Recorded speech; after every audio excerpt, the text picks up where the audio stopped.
smiles return to the faces of Ukrainian soldiers. For them, they're once again moving in the right direction. This soldier says it's been tough, but everything will be awesome. After months on the defensive, Ukrainian forces smashed across the Russian border, taking more than 400 square miles of territory, according to Kyiv, whose troops poured into the Kursk region, capturing more Russian soldiers by the day.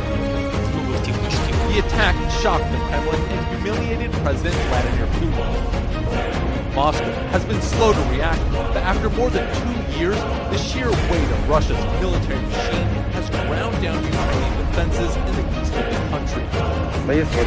This soldier, fresh from the fighting in Kursk, says the advance is getting more difficult. Yesterday, Ukraine released video of the strike on a key bridge, a supply line for Russian reinforcements. The Kremlin accused Ukraine of using a highly accurate American-made rocket.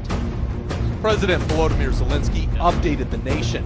Це стосується знищення логістики.